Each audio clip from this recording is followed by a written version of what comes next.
76ers are home tonight against the LA Lakers, and Allen Iverson is in the house. Hall of Fame class 2016, as you see right there. Those autographs are worth even more than they used to be for Iverson. He was asked before the game if, now that he's a member of the Hall of Fame, if he ever takes off that Hall of Fame ring. When I get in the shower. That's about it. You know, it's a part of my outfit now. You know what I mean? Every day I leave the house. A lot of times, in the beginning, I used to leave it at home, and then me and my man Darby used to have to turn around and go back home to get it because I wasn't used to, wearing it all the time. So, but it's definitely out of all the jewelry that I've had in my life, it's my favorite. I thought it was normal. Honestly, I thought it was normal because when it happened, like I got caught up in it as well, and afterwards, a guy that's been doing the Hall of Fame for 20 plus years told me that he'd never seen nothing like it and never heard anything like it. And I was like, so it don't always be like that? And I said, even with Mike? And he was like, no. And I was like, wow. You know what I mean? And then when you look up there and you see red, white, and blue, you know where it come from. You know what I mean? These people right here feel the same way about me that I feel about them.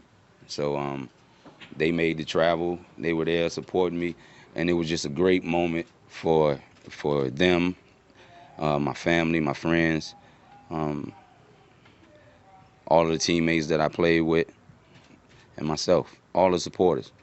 The reason that I didn't is because I didn't want to relive the emotional part of it.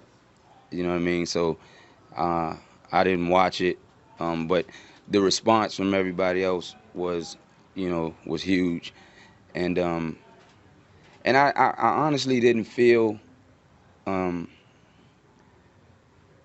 didn't feel the way that everybody else felt in the aftermath of it because I was just talking about people and from my heart and the way that I felt about them. The only thing that I kind of was upset about, and the people that if they really love me they would understand that, and I know they do, just some of the people that I couldn't and didn't mention. You know what I mean? And the emotional part, I was proud of myself for getting through the way I did because it was truly hard. The whole time my legs were shaking, and I thought I was actually, before they called me out, they warned me, and they said, you going on next after the commercial. And I remember having a moment. I said, God, please don't let me pass out. You know what I mean? Because I've never been that nervous before, ever. You know what I mean?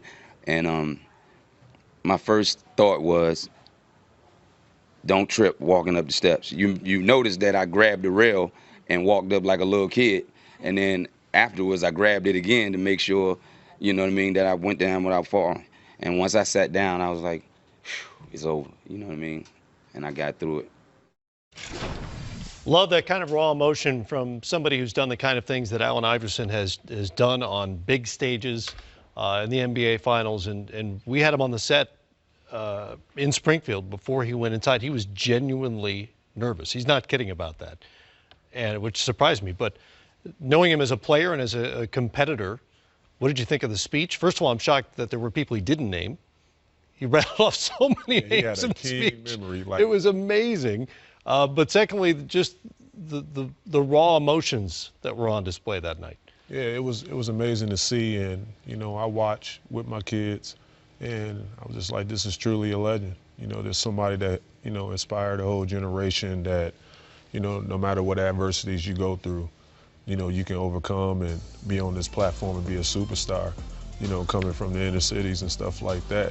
Someone that looked like me, talked like me, and was able to be extremely successful on the biggest stage, and that's the NBA. And one of the best little mans ever to play the game, pound for pound, one of the best, and I'm just happy he had his moment, and I'm happy for him, man. Congratulations. I'm glad you didn't pass out.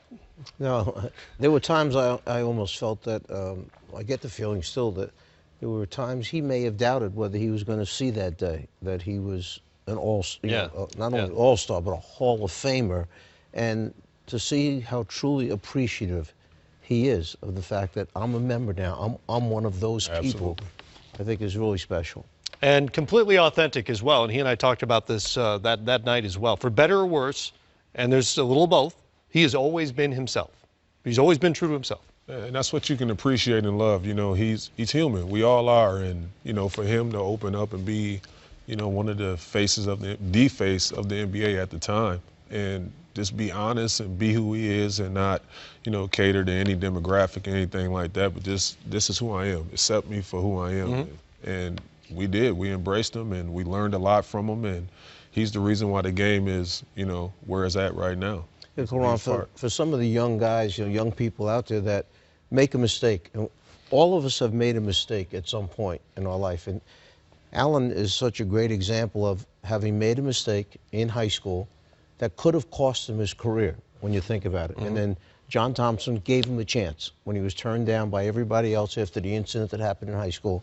And Coach Thompson said, we'll give you a shot here at Georgetown. And he goes to Georgetown, has the career he has there, and then goes on, and as we're talking about now, he's a Hall of Famer. You can turn things around. You can straighten things out after you make a mistake in life, and I think it's such a great lesson. And for those who don't remember the story, he was in the wrong place at the wrong time, a fight in a bowling alley.